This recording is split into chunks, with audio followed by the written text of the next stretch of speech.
Paramedical கவுன்சிலிங்கோட application எப்போ open பண்ணுவாங்க அப்படிங்கிற ஒரே கொஸ்டினோட தொடர்ந்து நிறைய மாணவர்கள் கேட்டுக்கிட்டே இருக்கீங்க.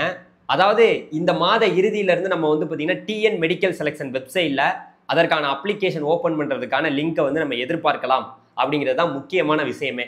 ஏன்னா எல்லா படிப்புகளுக்கும் அப்ளிகேஷன் ஓப்பன் பண்ணிவிட்டாங்க. ஆனால் பேராமெடிக்கல் கவுன்சிலிங்க்கு எப்போதாங்க ஓப்பன் பண்ணுவாங்க? ஏற்கனவே கிடைக்குமா கிடைக்காதான்னு 1008 குழப்பம். இதில் வேற கவுன்சிலிங்கை வேற லேட்டாக நடத்தினா நாங்கள் என்ன தான் சார் பண்ணுறது அப்படின்னு நிறைய ஸ்டூடெண்ட்ஸும் பேரண்ட்ஸும் இருந்துட்டு இருக்கீங்க. கண்டிப்பாக இந்த வீடியோவில் பேராமெடிக்கல் கவுன்சிலிங்கை பற்றி நம்ம நிறையா பேசலாம். நம்ம சேனலுக்கு புதுசாக வந்தீங்கன்னா மறந்துடாமல் சப்ஸ்கிரைப் பண்ணிங்க. நானும் உங்கள் training Tamil Gopi. Hello DDG.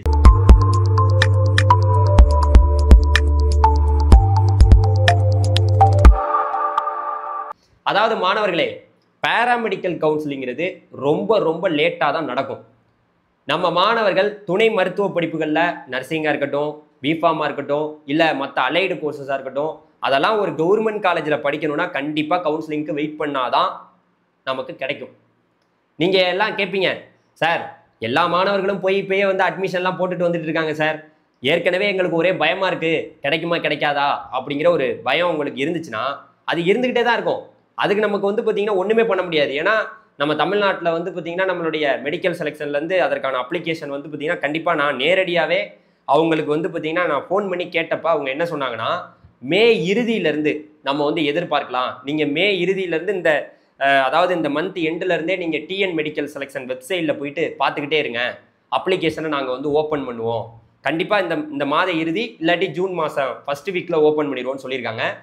இன்னொரு பக்கம் பெரிய பஞ்சாயத்தாக இந்த நீட்டு பஞ்சாயத்து போயிட்டு இருக்கு. ஒரு பக்கம் வந்து பார்த்தீங்கன்னா நம்மளுடைய சென்னை ஹைகோர்ட்டே வந்து பார்த்தீங்கன்னா நீட் ரிசல்ட்டை வெளியிடக்கூடாதுன்னு தடை வாங்கி வச்சுருக்காங்க. இன்னொரு பக்கம் நம்மளுடைய வட மாநிலத்தில் அங்கே இருக்கக்கூடிய மத்திய பிரதேசத்தில் வந்து பார்த்தீங்கன்னா அங்கே வந்து பார்த்தீங்கன்னா அங்கே இருக்கக்கூடிய ஒரு கோர்ட்லையும் தடை வாங்கி வச்சுருக்காங்க. அது இப்போ கூட அது நீங்கிருச்சுன்னு நினைக்கிறேன். இங்கே சென்னையில் உள்ள கோர்ட்டில் போட்ட அந்த தடை என்பது அப்படியே நீடிச்சிட்ருக்கு. அது ஒரு பக்கம்.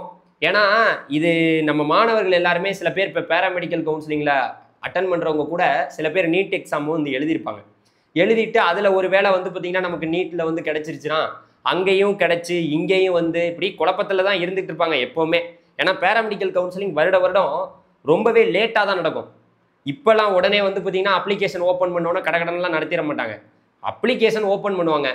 ஓப்பன் பண்ணுற நாள்லேருந்து அதுக்கப்புறம் ஒரு மாதம் டைம் கொடுப்பாங்க.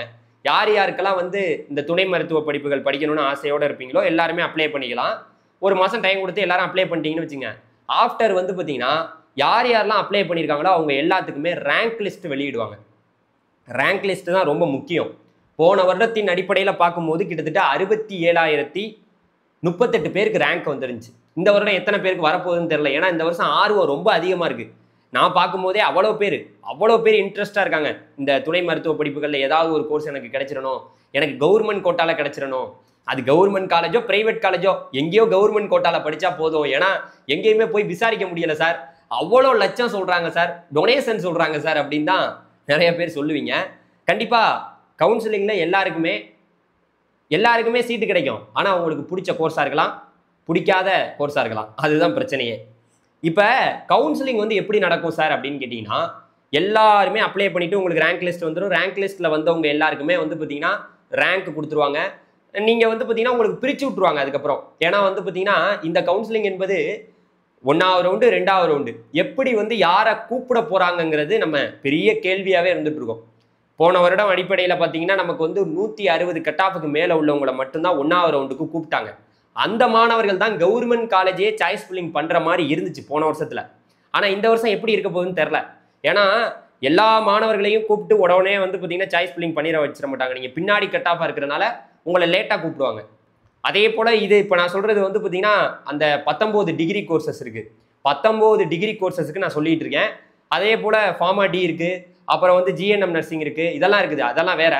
நம்ம சொல்கிறது இந்த பேராமெடிக்கல் டிகிரி கோர்சஸ், இந்த 90 டிகிரி கோர்சஸுக்கு சொல்லிகிட்டு இருக்கோம். குறிப்பாக மாணவர்கள் எல்லாருமே அந்த நான் சொன்னேன் பார்த்தீங்களா, உங்களுக்கு வந்து எப்படி கூப்பிட போகிறாங்கங்கிறது தான் ரொம்ப முக்கியம்.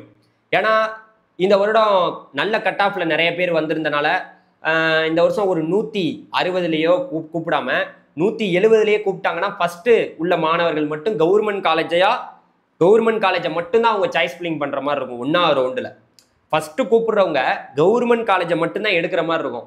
சில பேர் வந்து பார்த்தீங்கன்னா அந்த 1வது ரவுண்டில் வர்றவங்க கூட எனக்கு கவர்மெண்ட் காலேஜெல்லாம் வேணாம், ஒரு சில காலேஜில் இந்த கோர்ஸை மட்டும் வச்சு பார்ப்பாங்க, அவங்களுக்கு பிடிச்ச கோர்சஸ். எனக்கு வந்து பார்த்தீங்கன்னா மெட்ராஸ் மெடிக்கல் காலேஜில் வந்து இந்த கோர்ஸ் வேணும், எனக்கு இந்த கோர்ஸ் மட்டும்தான் வேணும்னு வச்சு பார்ப்பாங்க. ஒருவேளை கிடைக்கல, ஒருவேளை கிடைச்சிருச்சுன்னா பிரச்சனை. கிடைச்சிருச்சுன்னா கவர்மெண்ட் காலேஜில் கிடைச்சிச்சுன்னு வச்சுங்களேன், கவர்மெண்ட் காலேஜ்லேருந்து பிரைவேட் காலேஜுக்கு போக முடியாது. அதுதான் பெரிய பிரச்சனை. அதனால அதில் ஒரு பெரிய பஞ்சாயத்தே இருக்குது. நீங்கள் கவர்மெண்ட் காலேஜில் உங்களுக்கு சீட்டு கிடைச்சிருச்சுன்னா நீங்கள் பிரைவேட் காலேஜுக்கு மாற முடியாது. ஆனால் பிரைவேட் காலேஜில் சீட்டு கிடைச்சா கவர்மெண்ட் காலேஜுக்கு மாறிக்கலாம். இந்த மாதிரி நிறைய விஷயங்கள் இருக்குது. 1வது ரவுண்டில் யார் யாரெல்லாம் வரப்போகிறாங்கன்னு இந்த வருடம் நம்ம சொல்ல முடியாது எக்ஸாக்டாக. ஏன்னா கட் ஆஃப் இந்த வருஷம் வந்து பார்த்தீங்கன்னா அப்படி இப்படின்னு பார்த்தாலுமே கெமிஸ்ட்ரி எல்லாம் ஏகப்பட்ட சென்டம். அதனால அவ்வப்போது நம்ம வந்து தெளிவாக வந்து உங்களுக்கு எப்படி நம்ம சொல்லலாம்னா, ரேங்க் லிஸ்ட் இந்த வருஷம் வெளியாகும். வெளியானால் நம்ம லாஸ்ட் இயரை கம்பேர் பண்ணி இந்த வருடம் வந்து பார்த்தீங்கன்னா இவ்வளோ கட் ஆஃப்ல இருக்காங்க, கண்டிப்பாக வந்து இந்த வருடம் இவ்வளோ பேரை தான் 1வது ரவுண்டில் கூப்பிடுவதற்கான வாய்ப்பு இருக்குன்னு நம்ம வந்து ஒரு எக்ஸாக்டாக சொல்ல முடியும். அதனால எவ்வளோ பேரை ரவுண்டு 1ல் கூப்பிடுறாங்களோ அந்த மாணவர்கள் கவர்மெண்ட் காலேஜை மட்டும் சாய்ஸில் வச்சு கவர்மெண்ட் காலேஜில் உள்ள ஒரு 3106 சீட்டை எடுத்துருவாங்க. அதன் பிறகு 2வது ரவுண்டில் பிரைவேட் காலேஜ் மட்டும்தான் வரும். 2வது காலேஜில் முழுக்க முழுக்க நீங்கள் ஆசைப்படக்கூடிய கவர்மெண்ட், அதாவது பிரைவேட் காலேஜில் இருக்கக்கூடிய கவர்மெண்ட் கோட்டா எல்லாமே நீங்கள் சாய்ஸில் பண்ணிக்கலாம். அந்த சாய்ஸ் ஃபில்லிங் எப்படி நடக்கும்னு அது ஒரு பெரிய குழப்படி உங்களுக்கு இருக்கும். அதை நான் சொல்கிறேன். இப்போ 2வது ரவுண்டு நடக்குது, பிரைவேட் காலேஜை வைப்பாங்க. அப்புறம் 2வது ரவுண்ட்லேயும் சீட்டெல்லாம் முடிஞ்ச பிறகு அப்புறம் மாப்பப் ரவுண்டு நடக்கும். ஒருவேளை நிறைய பேர் இருந்தாங்கன்னா 3வது ரவுண்டு நடத்திட்டு கூட மாப்பப் ரவுண்டு நடத்துவாங்க. அப்புறம் மாப்பப் ரவுண்டு நடத்தி முடிச்சதுக்கப்புறம் மாப்பப் ரவுண்டுனா என்னன்னா, இப்போ 1வது ரவுண்டு ஒன்று நடக்குதுல்ல, இந்த கட் ஆஃப்லேருந்து இந்த கட் ஆஃப் வரைக்கும் கூப்பிட்டாங்கல்ல, அவங்க சீட் எடுத்து முடிச்ச பிறகு அடுத்து 2வது ரவுண்டில் உள்ளவங்களை கூப்பிடுவாங்க. அந்த 2வது ரவுண்டில் பிரைவேட் காலேஜை மட்டும்தான் எடுக்க முடியும். அப்புறம் ஒரு 3வது ரவுண்டு கூட நடத்துவாங்க. அதுலேயுமே பிரைவேட் காலேஜை மட்டும்தான் எடுக்க முடியறதுக்கான வாய்ப்பு இருக்கும். அப்புறம் மாப்பப் ரவுண்டு எதுக்கு நடக்கும்னா, எல்லாமே ஒட்டு மொத்தமாக 1வது ரவுண்டு 2வது ரவுண்டு 3வது ரவுண்டு இதிலெல்லாம் ஃபில் ஆகாத சீட்டு, கவர்மெண்ட் காலேஜில் ஃபில் ஆகாத சீட்டு போல சில பேர் வந்து சீட்டு கிடைச்சி போய் சேராமல் இருந்திருப்பாங்க. அவங்களுக்கு ஒரு தேதிகள் கொடுக்கப்பட்டிருக்காங்க, அதுக்குள்ளே காலேஜில் போய் சேரணும். அதில் சேராமல் இருக்கிறவங்க, அதே போல் ப்ரைவேட் காலேஜில் போய் சேராமல் இருக்கிறவங்க, அந்த சீட்டு எல்லாமே மாப்பப் ரவுண்டுக்கு வரும். அந்த மாப்பப் ரவுண்டில் மறுபடியும் வந்து பார்த்தீங்கன்னா நீங்கள் அதுக்கு வந்து பார்த்தீங்கன்னா நீங்கள் சாய்ஸ் ஃபில்லிங் பண்ணி எடுத்துக்கலாம். அது முடிஞ்ச பிறகு மாப்பப் ரவுண்ட் நடந்து முடிஞ்ச பிறகு கடைசியாக இறுதிக்கட்ட கலந்தாய்வு, சீட்டு இருக்கிற வரைக்கும் கவுன்சிலிங்கை நடத்திக்கிட்டே இருப்பாங்க. அதாவது ஸ்ட்ரே வேகன்சின்னு ஒன்று நடக்கும், அதுதான் இறுதிக்கட்ட கலந்தாய்வு. அதில் வந்து சீட் இருந்துச்சுன்னா நீங்கள் எடுத்துக்கலாம். இதுதான் விவரம் மக்களே. இப்போ நான் உங்களுக்கு சொல்ல வேண்டியது என்னன்னா, சாய்ஸ் ஃபில்லிங் பண்ணுறதுலாம் ஒரு பெரிய கஷ்டமெல்லாம் கிடையாது. பேராமெடிக்கல் கவுன்சிலிங்கில் உங்களுக்கு தேவையான கோர்சஸை நீங்கள் வைக்க போகிறீங்க. ஆர்டர் ஆஃப் த சாய்ஸ் ரொம்ப முக்கியம். ஏன்னா தமிழ்நாட்டில் வந்து பார்த்தீங்கன்னா இடஒதுக்கீடு முறை கடைபிடிக்கப்படுது. உங்களுக்கு தெரியுமா? இடஒதுக்கீடுலாம் நிறைய பேருக்கு தெரியுமா என்னன்னு தெரியல. அதாவது OC, BC, BCM, MBC, SC, SCA, ST. ஓசிக்கு 31%, பிசிக்கு 26.5%, எம்பிசிக்கு 20%, அதே போல் பிசிஎம்முக்கு 3.5%, அதே போல் எஸ்சிக்கு 15%, எஸ்சிஏக்கு 3%, எஸ்டிக்கு 1%. இந்த கம்யூனிட்டி ரிசர்வேஷன் அடிப்படையில் தான் உங்களுக்கு சீட்டு கொடுக்கப்படும். அதனால ரேங்க் லிஸ்ட் வெளியாகையிலேயே உங்களுக்கு பொதுவாக ஒட்டு மொத்தமாக நீங்கள் எத்தனாவது இடத்துல இருக்கீங்க, அதாவது ஜென்ரலாக ஒரு ரேங்க் வெளியாகும், உங்களுடைய கம்யூனிட்டிக்குன்னு ஒரு ரேங்க் வெளியாகும். உங்கள் கம்யூனிட்டியில் நீங்கள் எத்தனாவது இடத்துல இருக்கீங்க அப்படிங்கிறதெல்லாம் நீங்கள் பார்த்துக்கலாம். இந்த வருடம் யாரை 1வது ரவுண்டில் கூப்பிடுறாங்களோ அவங்க எல்லாம் பெரிய லக்கி அப்படின்னு சொன்னாலும் அவங்களுக்கு இன்ட்ரெஸ்ட் இருக்கணும். இப்போ ஏன்னா சில பேர் என்ன பண்ணிடுவாங்கன்னா, இப்போ ப்ரைவேட் காலேஜில் போய் மேனேஜ்மெண்ட் கோட்டால சேர்ந்துருவாங்க. சார் நான் சேர்ந்துட்டேன் சார், பணத்தை கொடுத்துட்டேன், எல்லாமே கொடுத்துட்டேன் சார், அங்கெல்லாம் பணம் ரிட்டர்ன் கொடுக்க மாட்டாங்க சார், என்னுடைய சர்டிஃபிகேட்டும் கொடுக்க மாட்டாங்க சார், நான் அங்கே போய் முன்னாடியே அட்மிஷனை போட்டேன், இப்போ எல்லாத்தையும் வாங்கிட்டு வரலாமா, பணத்தை வேற கொடுத்துட்டேன், இப்படியெல்லாம் பெரிய பஞ்சாயத்து போயிட்டு இருக்கும். இது நடக்கிற விஷயம்தான். அதனால மாணவர்களுக்கு கவுன்சிலிங்கை வேகமாக நடத்தணும்னு தான் நம்மளுடைய ஆசை. வேகமாக நடத்தி முடிச்சிருவாங்கன்னா கேட்டிங்கன்னா அதுதான் இல்லை, ரொம்ப ரொம்ப லேட் ஆகும். அதனால் மாணவர்கள் மனம் தளராமல் நம்பிக்கையோடு வெயிட் பண்ணுங்கள். இந்த கவுன்சிலிங்கை பற்றின இன்ஃபர்மேஷனை நான் உங்களுக்கு தினம்தோறும் கண்டிப்பாக நம்மளுடைய சேனலில் உங்களுக்கு சொல்கிறேன். ரொம்ப முக்கியமாக அந்த சாய்ஸ் ஃபில்லிங் வந்து பார்த்திங்கன்னா நீங்கள் பண்ணையில் அதுக்கு வந்து சில பேமெண்ட் பே பண்ணுற மாதிரி இருக்கும். பேமெண்ட் பண்ணதுக்கப்புறம் உங்களுக்கு தேவையான சாய்ஸஸை நீங்கள் வச்சுக்கலாம். இதுதான் இப்போ நான் சொல்லக்கூடிய விஷயம். இந்த வீடியோ எடுக்க வந்த நோக்கம் என்னென்னா, நிறைய பேருக்கு வந்து எப்போ வந்து கவுன்சிலிங்க்கான அந்த அப்ளிகேஷன் ஓப்பன் ஆகும்னு கேட்குறீங்க. டைரெக்டாக நான் பேசுனதுக்கு இதுதான் ரிசல்ட்டு.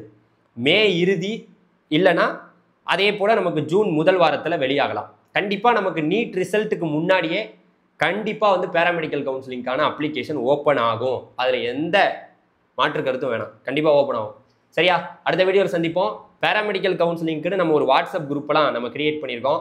நிறைய பேர் வாட்ஸ்அப் குரூப்பில் உள்ளவங்க இந்த வீடியோ பார்த்துருப்பீங்க. வாட்ஸ்அப் குரூப்போட லிங்க் வந்து டிஸ்கிரிப்ஷனில் இருக்குது, அதில் சேர்ந்துக்குங்க. இன்னும் மேலும் பல தகவல்கள் உங்கள்கிட்ட வந்துகிட்டே இருக்கும். தேங்க்யூ.